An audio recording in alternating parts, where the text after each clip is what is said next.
आज की कहानी है घोस्टिंग पर। मॉडर्न डे हार्ट ब्रेक का magician, 1 second they are here saying तुम्हारे बिना जिंदगी अधूरी है, and the next second just vanished like wifi in a train tunnel.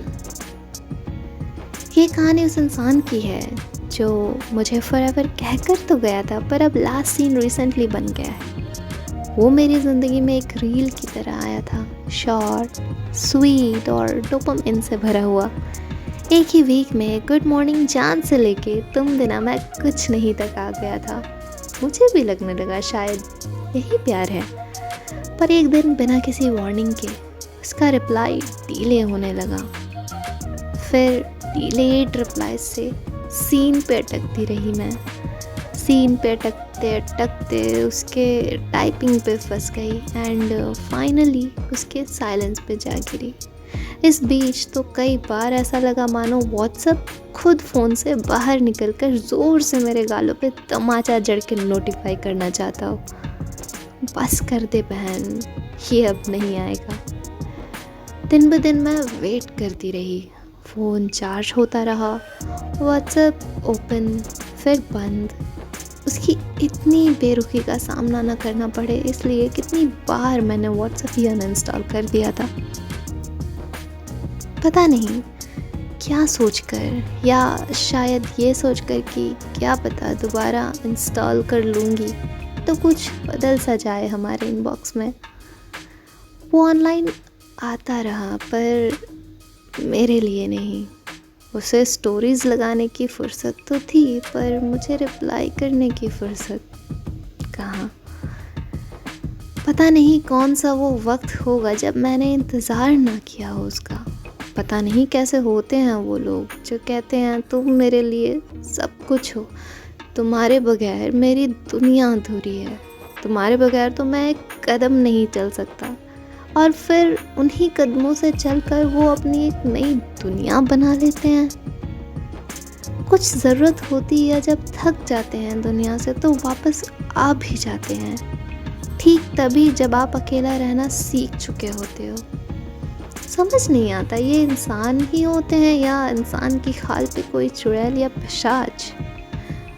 न जाने देते हैं ना खुद जाते हैं, बस जोंक या लीच की तरह अपने आप से चिपके होते हैं जब तक आप दम ना तोड़ दे।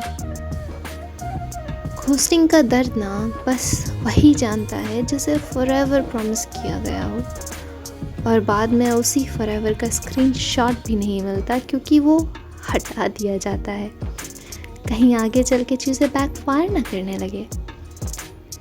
शातिर तो था वो। मैंने अपने दोस्तों को भी नहीं बताया था उसके बारे में। अगर बता देती तो पक्का कहते कि ब्लॉक करते उसे। पर मैं तो इमोशनल किसी बंद पड़े सिम की यूज़र की तरह, इस आस में कि नेटवर्क कभी भी वापस आ सकता है। एक बार तो मुझे लगा शायद उसके साथ कुछ हो गया हो, हॉस्पिटल, एक्सीडेंट, किसी आत्मा का साया या भूल चूक से अंटार्कटिका चला गया हो। पर एक दिन उसकी एक रील आई मेरे फीड पर। कैप्शन था हीलिंग इन पीस, और उस पिक में वो किसी और के साथ चाय पी रहा था। मुझे समझ आ गया ये हीलिंग नहीं थी, ये सॉफ्ट लॉन्च फेज 2 था विद आप क्लोजर। होस्टिंग में सबसे ज़्यादा तकलीफ़ इस बात की होती है कि कुछ ख़त्म नहीं होता और कुछ शुरू भी नहीं होता। बस एक आत्मा की तरह वो इंसान आपकी मेमोरी में घूमता रहता है, कभी वॉइस नोट की तरह, कभी शेयर्ड मीम्स में, कभी उन लेट नाइट चैट्स में जहाँ आखिरी मैसेज था मुझे नींद आ रही है, तुम भी सो जाओ, या 5 मिनट तो मैं कॉल करता हूँ। पर वो कॉल कभी नहीं आता। उसके बाद बहुत गहरी नींद में चली गई मेरी मोहब्बत उसके लिए, और मैंने भी उस मौके का फ़ायदा उठाते हुए उसे मार दिया।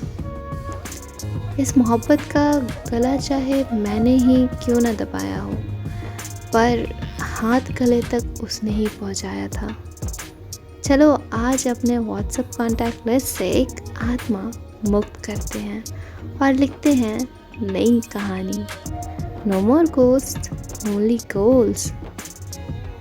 तब तक के लिए मिलते हैं अगली स्टोरी में। धन्यवाद।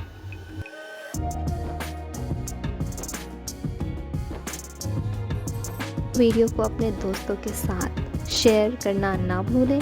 साथ ही चैनल को सब्सक्राइब कर लें। इसमें आपका कोई नुकसान नहीं, बस चैनल को थोड़ी मदद मिलेगी। धन्यवाद।